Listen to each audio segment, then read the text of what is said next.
Welcome, friends. Welcome, Hi. friends. Hi.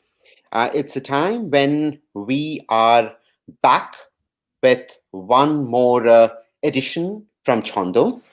We have got something very different planned out because it's the month of December, and we get into such a situation of an ongoing pandemic that we are facing with. In order for this, we'll talk about some facets that we are from the motherland India. We have learned English from different schools, but we try to aspire to now spread our wings to the international culture. More important is just amalgamating with the international culture, the English speaking world. I have got a very, very special guest tonight. Tonight for India, this morning for USA and Canada, and of course, for different parts of the world, we have got different time zones. And that's the beauty of the global scenario that we are in. So it's my delight pleasure to introduce Anindo Chakraborti. It's just the Hi. name, Bengali name, but there's a different way that we got introduced, and I'll just give his brief. And it was so important that some voices need to be introduced in an appropriate way rather than just giving a snippet. And that's the reason I just gave him face. Obviously, quite a lot of people from the media knew and recognized him instantly. And that's what I communicated to him. So sometimes even voice have got a different Right. personality. And that's we are going to explore and talk about. Anindya is quite essentially a voice person, a voice artist, a former newsreader with India's national channels, All India Radio. All India Radio was the government, I would say, the government institution of broadcasting and public communication. That's how we started. And we'll talk about briefly touching where we are now. So he was a voice caster for national channel of All India Radio and Doordarshan. That was the visual television in the government of India. And A newscaster, yes. newscaster. Anindya went to spend a few years in advertising before venturing full time as a voice artist. His body of work covers all possible genres, from documentaries, television commercials, and corporate films to audiobooks and event comparing. We'll talk about it a little more to understand what a event comparing means in the media world. And he's also a voice and speech coach. He says he brings to his training not he has learned from the books, that's not 100%, but of course he amalgamates with what he has practicing as a part of a voice craft. Voice is a much bigger scenario than vocal artist, drama artist, comparing, news reading. We'll briefly touch them. And he's being close observer, a keen student of speech. I think the last part is so important because at one point of time, we have to bow down towards any art to learn. And then probably art starts liking us. Anindo, put that word so well. So basically, one of the thing of a voice caster is, okay, let's hear from Anindo. What a voice caster and voice artist mean? Well, I look at it as I'm a voice actor. Okay. So, and I do various things. I'm given a communication task. Mostly I'm given a script. Sometimes I write my scripts. So, whether it is for a corporate film, whether it is for a documentary, now there is a certain tone and tenor in which that script is written. And a voice artist's job is to ensure that the communication happens in the tone and tenor of of the script. So if I'm narrating for a documentary, which is say being telecast on Discovery or National Geographic, and which could be on some aspect of the Indian Army, their training, the commando school. That's one of the documentaries which you'll still find on Discovery. Now, naturally, that requires that script is written in a certain way, and that requires a certain kind of delivery. So I'm being a voice actor there. Now, when I do something very different, when I'm reading a book, I recently read, okay, a book by our ex-president Pranab Mukherjee. Okay, now that's a very, very different thing because it is a history of his understanding of politics and an intimate understanding of the machinations of power, etc. So when I read that book, I read it differently. But then when I read a book, say like I read MBA at 16, okay, which is really a fiction written for children, and but then they are young adults, so you read it differently. So that's what a voice actor does. He has to understand what the communication is all about and tailor his voice, his vocal delivery accordingly, which is what brings me to what we are going to do here today. uh, Now, for those of you who have probably gone through that introduction, some of you might have seen it on LinkedIn, etc. Today, we're going to talk about, and I'm going to voice act two of Shakespeare's famous speeches from Julius Caesar. Okay, and the most engaging scene from the play. It is both the apex and the turning point of the play's denouement, and it hinges upon the rhetoric craft of two speeches of two men who come from the opposite poles, from the opposite ethical plane, so to say, Marcus Brutus and Mark Antony. They both speak to the Romans after Caesar is killed for the good of Rome, as Marcus Brutus would have it, and or was he murdered in a ruthless manner, as Mark Antony is out to prove?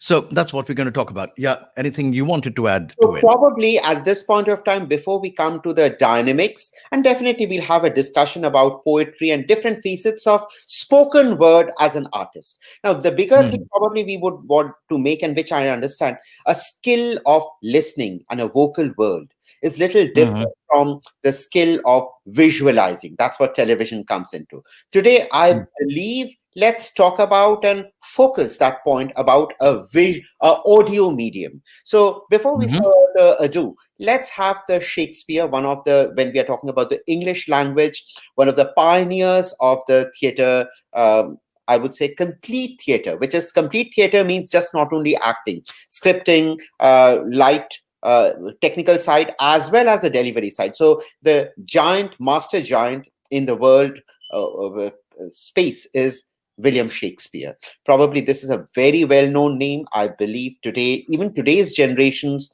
who are going to school, they also have heard this name, may not explode them. So let's have a enactment and then we'll come back to our discussion. And we'll also open to questions. So what happens is the people who are watching on YouTube, they can definitely ask questions for Onindo, and we'll take over the small segment.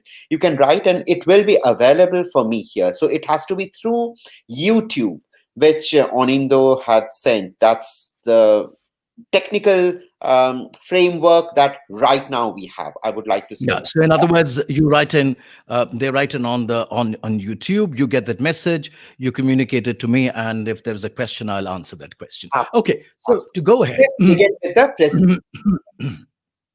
So to go ahead, I'll deliver those two speeches today, voice act them rather, and to demonstrate various crucial aspects about speech and voice projection. And we can have a discussion thereafter. Now, why Julius Caesar? I was a student of class 7 when, the 10th graders in my school, and we had a very active dramatic society. They were staging Julius Caesar, and they were running short of actors. So here I was, a puny little guy. I'm not tall even now. And they called me and said, "Will you play Casca?" So I said, "What is that?" So they explained to me something about the play, and then I went ahead and played Casca. Uh, for a school level, all 5 acts, all scenes. It was a huge production those days. So that's where I'm coming from. But not all of you may have read Julius Caesar, so I'll just to bring you up to where those speeches happens. Let me take you through the story. Okay. Now Caesar, a Roman general, returns after winning a battle against the sons of the deceased Roman general Pompey, his arch rival. The citizens get into a celebration mode, much to the dismay of Cassius and Brutus and a few others, who feel that Caesar is nourishing ambitions of becoming a king. In fact, he's offered a crown by Mark Antony, which he refuses thrice, okay, in front of a cheering crowd.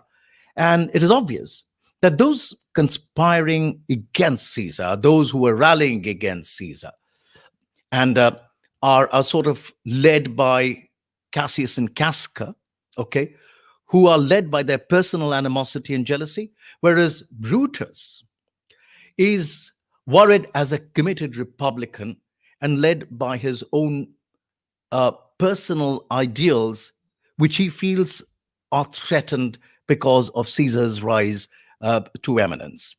And that is why he sort of decides to go against Caesar. But Brutus is needed by the other conspirators. Why? Because he's popular and he's a respected senator. And, well, as Casca puts it, he says, he sits high in all the people's hearts. And that which would appear offense in us, his countenance, like rich alchemy, will change to virtue and worthiness. I'm, of course, reading off a screen here. I don't have the speeches verbatim learned, so I will be reading off the screen, and you'll have to bear with that. This is voice acting. Okay. So now letters are then forged by Cassius and Casca and thrown through Brutus's window, okay, to further incite him. No, something that will remind you of what is happening in social media these days. Stories are planted, aren't they? So, which is what makes Shakespeare such a contemporary artist, such a contemporary playwright. Okay, so so these letters are thrown, letters purportedly written by common men, and asking Brutus to oppose what they feel is a threat to the republican ideals of Rome, and the fact that Caesar is going to become a dictator and Rome will be converted into a dictatorship. All those insinuating sort of letters are sort of planted in places where Brutus goes, and Brutus reads them and is finally, gets sort of ensnared by Cassius and Casca and the others to be one of the conspirators. Okay. Now, eventually, of course, okay, after a lot of deliberation, Brutus decides to translate thought to action and becomes a part of the conspiracy to murder Julius Caesar, or to kill Julius Caesar. For Brutus, this is an act of honor. This is an act being done to save Rome and as a republic. Now, Antony, a known Caesar follower, gets a little wind of it, but that's where he doesn't go a little beyond that. He's, of course, opposed. He comes from a different ideological plane, but honestly, at this point in time, when Caesar is murdered and when the speeches happen, Antony is taken away from that scene. Caesar gets murdered. There is panic. And that's when and after Caesar's murder, the conspirators, as they decided, Brutus will address the Romans. So that is where it begins. So I'll read out Brutus's speech first, okay? And I'll first enact it, and then we will try and understand, maybe at the end of Mark Antony's speech, what are the various devices, the rhetorical devices that they use, and how those rhetorical devices, how that content of the speech is delivered. Of course, this is a play which has been done by famous artists. By Charlton Heston played Mark Antony, and Jason Roberts played Brutus. This is a 1970 production. And before that, Marlon Brando played Mark Antony, and James Mason played Brutus in a 1953 production. There have been productions after that, but those were played by very famous people. So attempting to, try and voice act from something which has been done by the masters is a difficult job, but you'll bear with me. So imagine The murder is taking place, and there are people running amok at the Capitol, and Brutus ascends a stage, and he begins. Be patient till the last. Romans, countrymen, and lovers, hear me for my cause, and be silent that you may hear. Believe me for my honor, and have respect to mine honor, that you may believe. Censure me in your wisdom, and awake your senses, that you may the better judge. He appeals to reason consistently. If there be any in this assembly, any dear friend of Caesar, to him I say, Brutus's love to Caesar was no less than his. If then that friend demand that why did Brutus kill Caesar, then this is my answer. And he answers, not that I loved Caesar less, but I loved Rome more. And he goes on to address the people with a you salutation for the first time. Had you rather Caesar were living and die all slaves, than Caesar were dead and live as free men? So, the Republican ideals, which sort of imbues him and is infused in him. And he's talking, mind you, to commoners. He's not talking to an intellectual, studied audience here. As Caesar loved me, I weep for him, says Brutus then. As he was fortunate, I rejoice at it. As he was valiant, I honor him. But as he was ambitious, I slew him. Now mark, it is why I did what I did. He's sort of pitting his honesty, his integrity, his reputation against what is a violent act of aggression.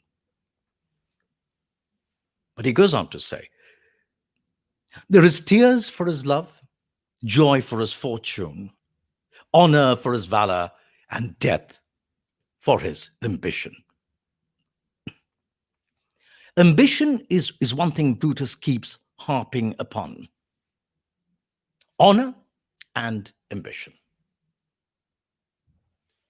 Who is here? He goes on to ask the audience, the rhetoric, the question, raising a question. That's one of the rhetorical styles, really. Who is here so base that would be a bondman, if any? Speak. For him have I offended. Who is here so rude that would not be a Roman? If any, speak. For him have I offended. Who is here so vile that will not love his country? If any, speak. For him have I offended. I pause for a reply. And there is a pregnant pause. One of the techniques of public speaking is allowing the audience to absorb what you have said. Now, before I go ahead to the other portion of Brutus's speech, something that you need to understand is when we talk about public speaking, we talk about ethos, logos, and pathos. Ethos is the reputation of the person. Logos is about logic, and pathos is about emotion. What do you think was Brutus doing? I leave you with that question. I'll come back to it later. So, while Brutus pauses, what is the audience doing? Audience says, none, Brutus, none. You haven't offended anyone. Okay. Then Brutus goes on to speak. Then none have I offended. I have done no more to Caesar than you shall do to Brutus. Should Brutus turn to be like a Caesar? That's the implied. The question of his death is enrolled in the Capitol. His glory not extenuated, wherein he was worthy, nor his offences enforced, for which he suffered death. When I was an honest student, and Julius Caesar was something that I was reading, I was given a question, and I'd like you to think over that question. Sincere and honest, beyond doubt, Brutus is intellectually dishonest. We'll come back to that. So, he says, none have I offended. Again, my action, why did I do? So justification of that action, that's the strategy Brutus employs. Okay. Antony enters at this point in time, okay, carrying Caesar's body. Antony had already got into an understanding with Brutus and company that he will be allowed to address the people, though Cassius, who was more shrewder of the two, opposed it. But Brutus said, let him speak. If he says anything untoward, I shall object. And of course, Antony is sort of explained and told that he should not speak anything against Brutus and company, but he can talk about Caesar as a friend and talk whatever he wishes to at his funeral. So, at this point in time, Brutus departs, leaving Antony. He says, here comes his body, mourned by Antony, who, though he had no hand in his death, shall receive the benefit of his dying, a place in the commonwealth. So, fairness, that is what Brutus stands for. Some have said this is naive idealism, but quite against Cassius's advice, he decides to go ahead and allow Mark Antony to speak.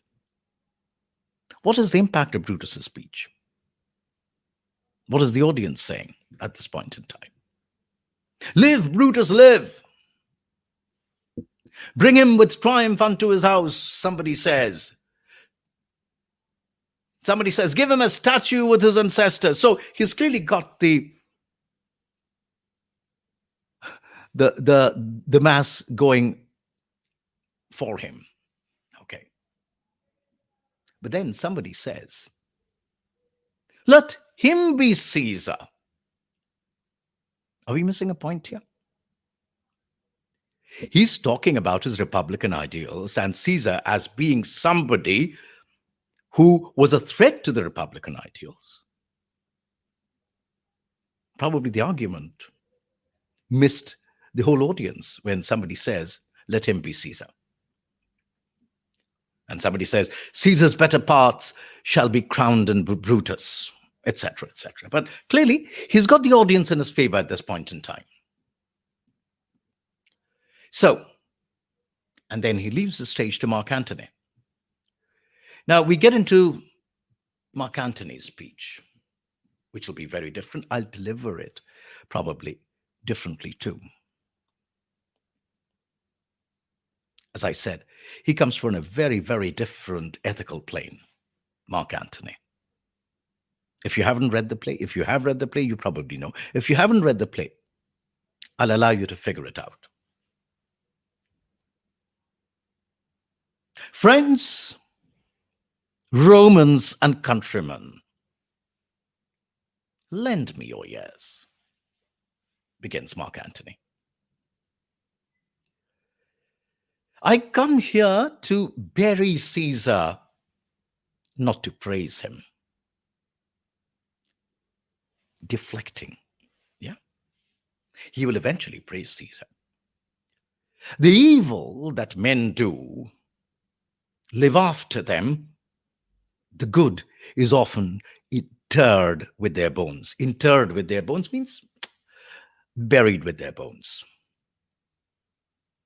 What does he do? He plants a thought and moves on. So let it be with Caesar. The noble Brutus, why did I go up on noble? Vocal delivery, okay? He will play on this nobility of Brutus and the ambition of Caesar consistently with rasping sarcasm throughout the speech. The noble Brutus had told you Caesar was ambitious. If it was so, it was a grievous fault, and grievously has Caesar paid for it, answered it. Here, unbeliever Brutus and the rest. And Brutus is an honorable man. So are they all honorable men? Of course, he's being sarcastic. Shakespeare was a master craftsman in writing speeches. The sarcasm is evident, but the sarcasm has to be brought out through your vocal delivery, which is why I did what I did. So, for Brutus is an honorable man, so are they all honorable men. Come I to speak in Caesar's funeral. He was my friend, faithful and just to me. But Brutus says he was ambitious. And Brutus is an honorable man. If there's sarcasm, is it coming through? You judge. He had bought many captives to Rome, whose ransoms did the general coffers fill. Did this in Caesar seem ambition? Now, what Brutus did not do, Mark Antony does. Now, this is about constructive speech. Get into specifics. Cite an instance, get into specifics, and pose that question. That rhetorical question. Did this in Caesar seem ambitious? When the poor have cried and Caesar wept, ambition should be made of sterner stuff. Yet Brutus says he was ambitious. And Brutus is an honorable man. So this grows. This sarcasm and the rasping delivery through which he is literally tearing apart that edifice of honor and honesty and integrity that Brutus stood for.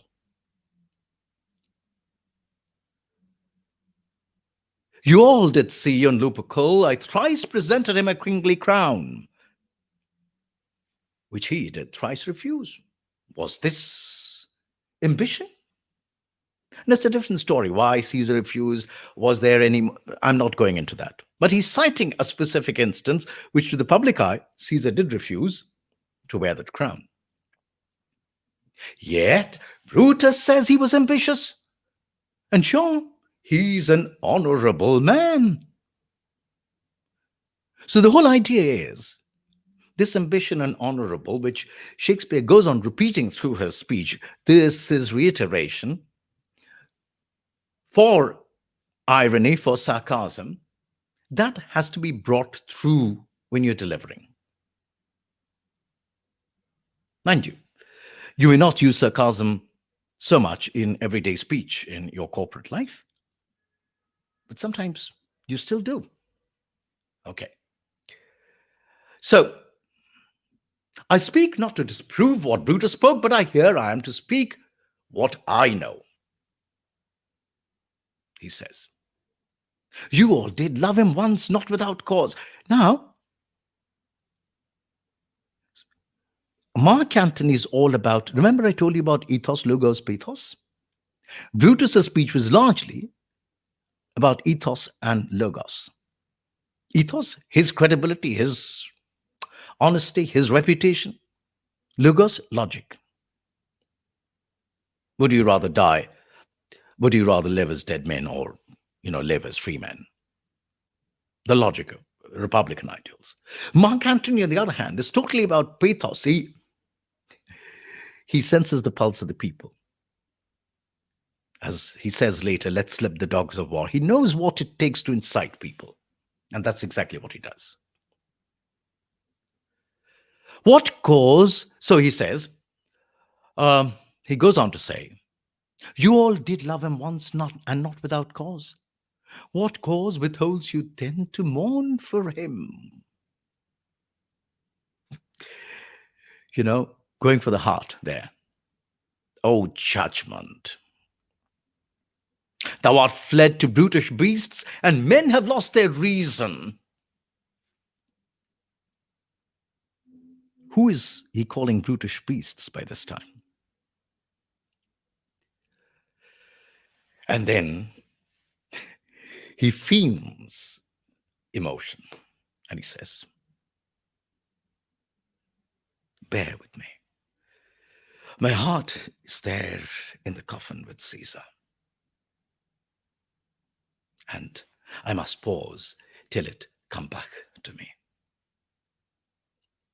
And I must pause till he come back to me. And in that play, in the actual play, there is a long pause.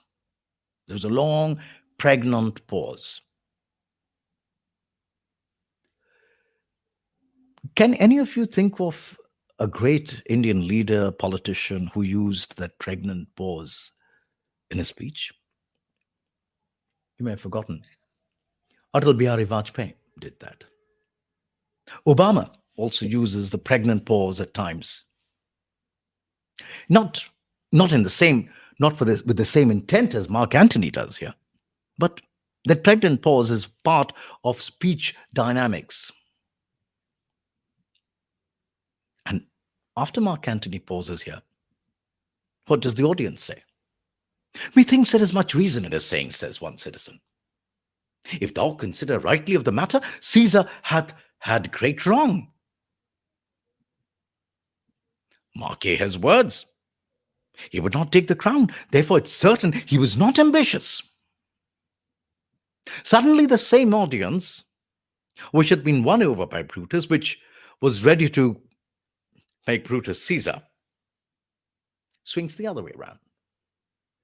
Ethos versus pathos. Straight speak, prose versus verse. Probably, hopefully, I was able to bring it out in my delivery as well. Brutus's delivery was different vis-a-vis Antony's delivery. And then, I'll not go too much after this, but just a little. So after that pause, Antony comes back. So long, he's been trying to, light the fire here and there, throw a matchstick there, throw a matchstick here. A little persuasion, a niggle here, a nudge there. And now the daggers are out. But yesterday, the word of Caesar might have stood against the world. Now he lies there, and none so poor to do him reverence. What does he say then? This is open war now. O masters, if I were disposed to stir your hearts and minds to mutiny and rage, if I were disposed, I'm not disposed, if I were disposed, okay? If I were disposed to stir your hearts and minds to mutiny and rage, I should do Brutus wrong and Cassius wrong, who you all know are honorable men. I will not do them wrong. I rather choose to wrong the dead. So what is happening here? From Brutus's pedestal of murder for a cause or killing for a cause, assassination for a cause first, Rome first, Antony, by using irony, sarcasm, and pure pathos and manipulation, turns people against Brutus and company. He says, I will do them wrong. I rather choose to wrong the dead, to wrong myself, than I will wrong such honorable men. And then he talks about uh, a will of Caesar. Okay. And sort of plays around with the audience whether he should read that will or he should not read the will in which Caesar had bequeathed all his fortune for the common man. Okay. By this time, you know where the audience is. It goes on a little beyond this, but I'll stop here and I will take your questions. Bhaskar, if you're there, your questions Yeah, at first. this point of time, probably people are just appreciating. What I would wanted to open the minds of today's audience is vocal enactment or vocal speech, which in Bengali we say bachok shilpi. It's a total different bachok shilpi. Bachok means speech, shilpi means an artist.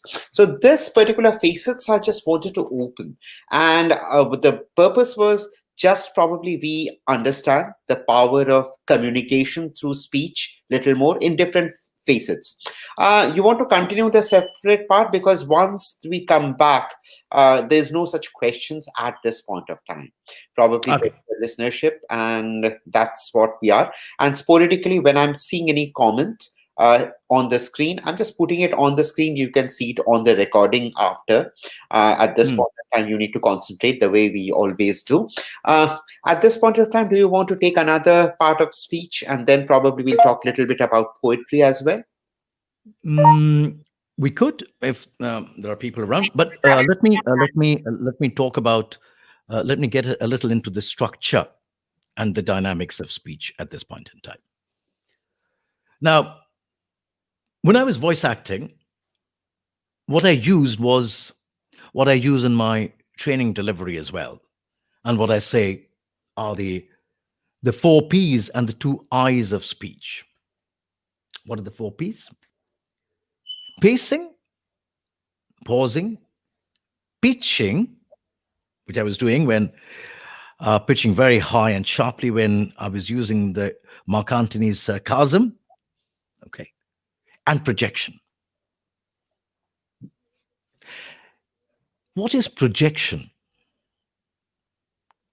Projection is actually physical placement of a voice. Okay, so Bhaskar, the point that I was trying to make is not just a drop in volume; it is also a sense of physical space in which I'm speaking. Do you get that feeling? Yes, Well, but can you a Bhaskar, little more explain? I think I'm getting it partially. If you can be yeah. little more elaborate. Okay, now, so therefore, great leaders use projection. Friends, Romans, and countrymen. So I'm going that crescendo.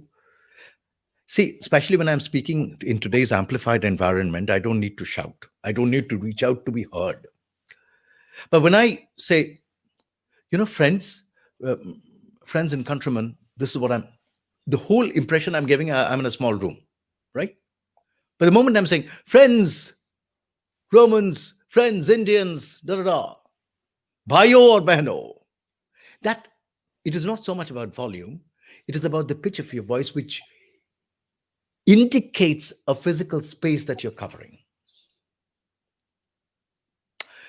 Secondly, projection is also about enunciation. It has been studied that theater artists and the average man, when they speak, the flow of air, the power of the air flowing out of their mouth is almost the same.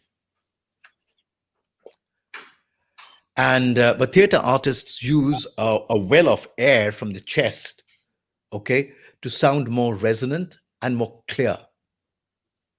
So the last man there in that last row is able to hear them. So that's about projection. The two Well, I'll eyes. say one more thing, and Hmm. I'm not, sometimes we are doing corporate speaking as well as Mhm. suddenly we take one step to the world of broadcasting, where Mm, everything is you are sitting in a studio on a different mhm. environment. You are not able to see your listeners. You Uh-huh. can gauge the listeners. You know they are there, but you don't know the volume, magnitude, nothing. So this Mhm. was the time how you frame your voice.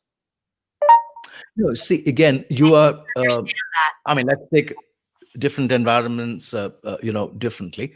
Okay, in a broadcasting studio, you're cut off from the world. You are within those four walls there, and it's an insulated environment. You hear yourself, and whether you have the earphones on or you don't have the earphones on, you hear yourself. In a news studio, there is a little more sense of space, of course, but it's still a confined physical environment, and you learn to adapt to that environment. The physical space is important, but speaking every day in corporate life, for instance, um, projection. It's not about loudness. It is about that sense of space you give. You know, so this room in which I am is probably about 18 by 10, 12, or something like that. So let's imagine 6, 7, 8 people sitting here. I say, you know what? The point that I was trying to make, okay, that's my projection. In a bigger room, meeting room with 50 people, I'd say the point that I'm trying to make. So what have I done? I've gone up a little in pitch, okay? And this indication, that physical thing, the point that I'm trying to make, I'm looking at the last person in that 10th row, 11th row. So I raise my voice ever so minimally in terms of volume, but what I do is something else. That is that physical placement of the voice that I'm talking about. Okay. The so I haven't talked about the last two things, which is intent and impact. Everything that you do when you're speaking, think of the intent. I'll give you a very everyday example uh, from our lives. Imagine you know somebody has come to see your sister, and she's a marriageable age. Okay, so what do? The bell rings, you open the door, and there are two, three people, five people standing. you know they are the guests, and they've come to see your sister or whatever. And you say, "Are namaskar, aye, aye, aye." That tonality, you want to sound warm, you want to sound nice. You don't use that tonality in everyday conversation with your friends. You don't want to be rude to them, but you don't use that slightly formal, slightly warmer, slightly nice kind of a speak. So that is intent. Between "come sit" and "come sit," there's a difference. Okay, you may either feel respected, or you may feel insulted. Just two words. Okay, so intent is important, and the whole idea is to match your intent with your vocal delivery and the construct of your speech. Here, Mark Antony's intent was to incite people to violence, to action, to an uprising. So his speech was crafted by Shakespeare with a lot of sarcasm, okay, with a lot of reiteration, a lot of harping on honor and ambition and that kind of a thing. And it is delivered with that kind of a rasping tone, high pitched at times, high decibel at times, pacing it up at times, okay, to incite people. Brutus's, on the other hand, was a more assured, "I'm assured of my state in life" kind of a thing, which did not, which was sort of outdone by Mark Antony. And we all know how crowds behave and crowd psychology, etc., etc. But To marry intent to delivery is very important. And how do you marry intent to delivery? By using pacing, pausing, pitching, and projection intelligently.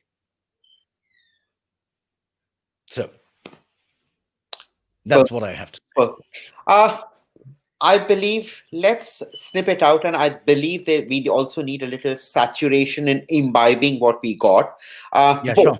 as a corporate person, a person who just uses speech in a very normal day-to-day life, and Mm. probably people who wanted to do little beyond broadcasting. We'll come back to broadcasting a little later, but right now, let's have an element of poetry, and probably we have a demonstration how an English poetry is done and how you perceive about it.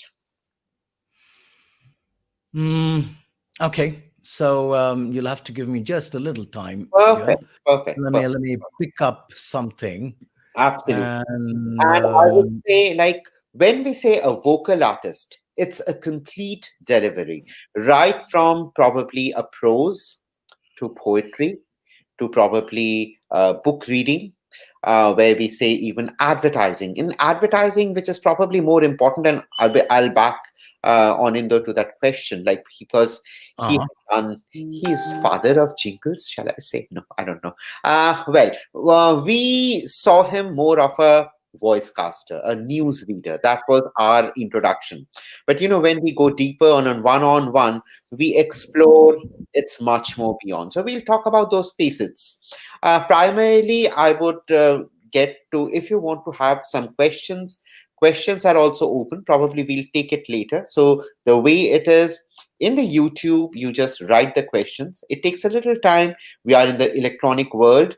And now you have to go through YouTube. So probably one of the way is, okay, the people who are on the Facebook, if they send me on Messenger, I will take the questions as well.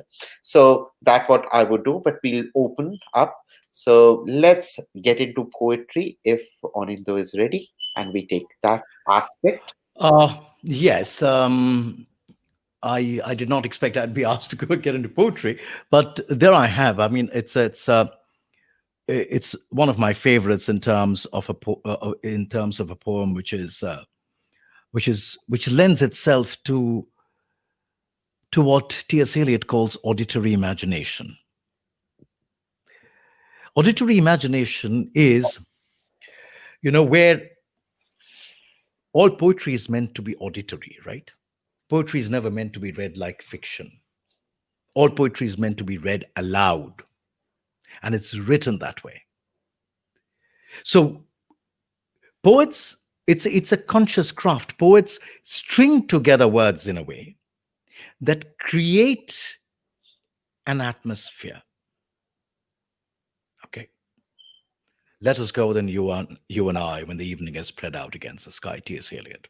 But let me come back to a master craftsman. I mean, in terms of poetry, Walter Delamere, and listeners.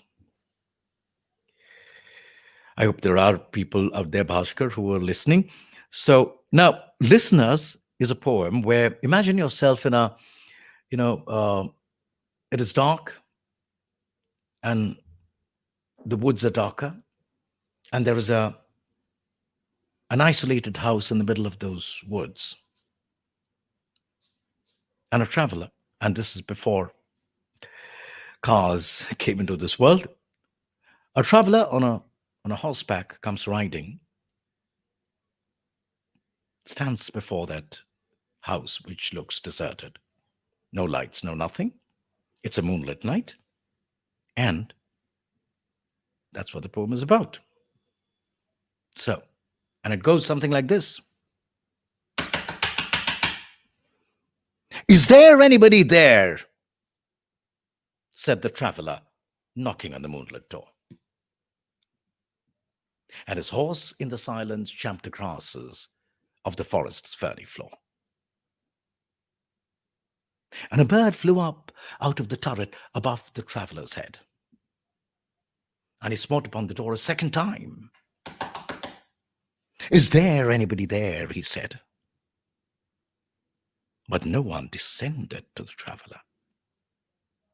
No head from the leaf-fringed sill leaned over and looked into his grey eyes where he stood perplexed and still.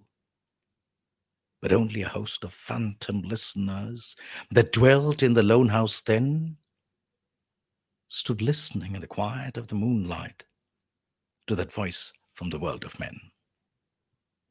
Now, my question is, does it stir up visuals for you? Do you see the poem? Do you find yourself in that environment? I don't know whether I've been able to do that, but that's how, that's what I'm talking about, vocal delivery. So this is a deliberate use of those four factors that I'm talking about. My intent is to stir up a certain eerie emotion. And how do I do that? I do that through a combination of pacing, pausing, pitching, and projection, dropping my voice at times, raising it at times, pausing through, creating a sense of anticipation. Bhaskar, are you there? Yes, very much there listening. Okay, one of the thing which you told, and I just wanted to understand, and for everybody, what is first the difference between a prose delivery and poetry? I believe in today's world, the things are getting little blurred. So just improvisation is good, very good. That's the way we keep on going. But then before we improvise, we need to understand the basics. So what is the difference now between a prose and a poetry? Because sometimes nowadays, some of the poetry also sounds more like a prose. Don't you think? No, of course. There is an entire genre called the prose poem. Okay. Now, briefly, and there isn't time really. I think we'll have to wind up quickly. Now, poetry, traditionally speaking, poetry has meter, has a certain rhythm, sometimes has rhyme. Poetry, therefore, as I said, auditory imagination and an auditory art, creates an atmosphere through the rhythms that the words generate, through the music of the words. Even when it is blank verse, when it is not rhyming poetry. For instance, Mark Antony actually uses verse, okay, which is poetry, and because there is meter within the lines, but Brutus uses more of prose. It's prose. Okay, so when you have something which is which does not adhere to a rhythm pattern, and there are various rhythm patterns in poetry, which is part of prosody, a subject which is studied separately, phonetics and prosody. So then it is prose. Okay, but poetry will have its own rhythm, and that rhythm will create its own impact, force, stir up an atmosphere. Okay, and like that. Okay, so Shakespeare mostly wrote blank verse, which is non-rhyming poetry. Okay, so is say Gitanjali. Okay, some of them is written that way. Okay, so I hope See the I've Bengali been. portion. Tagore had written, Gitanjali was Tagore's attempt to, Hmm, I believe, inspiration of John Keats. He wanted hmm. to present his work, let's say, Yes, yes, national work. WBS. He was more of a Bengali poetry, and the beauty of Bengali poetry, as pronounced by Tagore, it's not that I'm saying other people are not on par. It's the rhyming part, the choice of words. So, how important is that, you feel, in your view? Honestly speaking, I don't think I will be able to answer that question. It has to be, a little more thought out. Mhm. Okay, and before I'm able to answer that question correctly, Perfect. so I think it's time to wind up, if I may be allowed to, Yes, because I think you have we've gone any the question. objective of getting through a vocal delivery of those two speeches has been done. We've analyzed those speeches and Very understood last a little about word vocal you want delivery. to share. Because one of the thing is, and when we talk about voices, how important is a voice of a God-gifted voice, and how much you can enhance as a human. Because there is a part of it which is given by Almighty. You And know, I think you should ask somebody like a Bhimchen Joshi, कि sir, if you could ask him, no, so, you know, कि आपने कितना आपका भगवान का then है और कितना आपने रिवाज किया. Uh, the point that I'm trying to make, and this is very important, people realize and recognize that in order to be able to sing well, you need to learn. रिवाज जरूरी है, खरज का रिवाज का जरूरी है. But people feel that speaking, we can speak, so we can speak.